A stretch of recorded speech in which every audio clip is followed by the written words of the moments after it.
Can MrBeast survive 80 days in the freezing Arctic with just a dog sled? This is going to be the most extreme adventure ever. The challenge starts right now. Temperatures are already dropping below -30 degrees. The only transport is a sled pulled by 6 strong huskies, and the goal is to cover over 500 miles through icy wilderness with no backup vehicles, no heated cabins, and no turning back on day 1. MrBeast loads the sled with only survival gear, a tent, frozen food, and a map. The dogs bark with excitement as the wind blasts across the white horizon. The first miles are thrilling, but the cold cuts like knives by nightfall.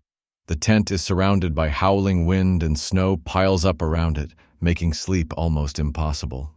On day 3, the first real danger hits the ice cracks under the sled, and half the supplies almost drop into freezing water.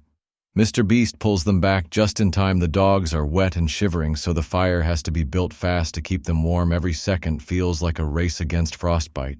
Day 5 brings a blizzard. Visibility drops to 0.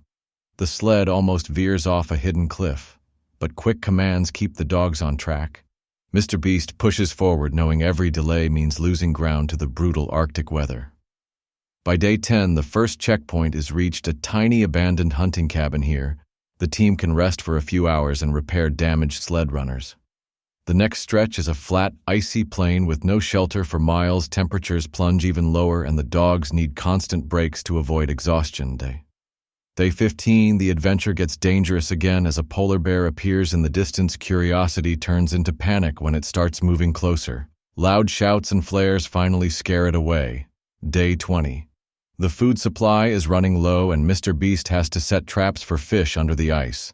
The process is slow and the cold burns skin instantly, but a few fish are caught and cooked, giving the dogs energy to keep moving. Day 25 brings another twist when one of the sled dogs injures a paw, slowing the whole journey. MrBeast makes a splint from spare wood and straps so the dog can ride on the sled while the rest pull twice the weight. By day 30, the group crosses a massive frozen lake. The ice creaks loudly under the sled. Speed is the only way across without breaking through. Adrenaline surges until solid ground is reached again on day 35. The northern lights light up the sky, a rare moment of beauty in this frozen world. But there is no time to rest too long. The hardest part is still ahead. Day 40 brings hurricane-force winds that flip the sled and scatter supplies across the snow. MrBeast scrambles to collect everything before it is buried forever in the drifts. The dogs are exhausted, and the trail is now hidden under fresh snow, making navigation almost impossible. Day 45, morale is low, but a sudden sighting of a distant mountain gives a new target to reach. Day 50. Climbing that mountain in Arctic gear with a sled is pure madness. Every step is slow, and the wind tries to throw the team back down. But reaching the top reveals a shortcut through a sheltered valley, saving days of travel. Day 55 brings a frozen river crossing where the ice is thin. The dogs hesitate, but a burst of encouragement gets them sprinting safely to the other side. By day 60, another storm traps the team for 24 hours in the tent. Supplies are dangerously low again, and the only option is to melt snow for water and ration the remaining food. Day 65, navigation becomes even harder as whiteout conditions erase the horizon, forcing constant compass checks and blind trust in the dog's instincts.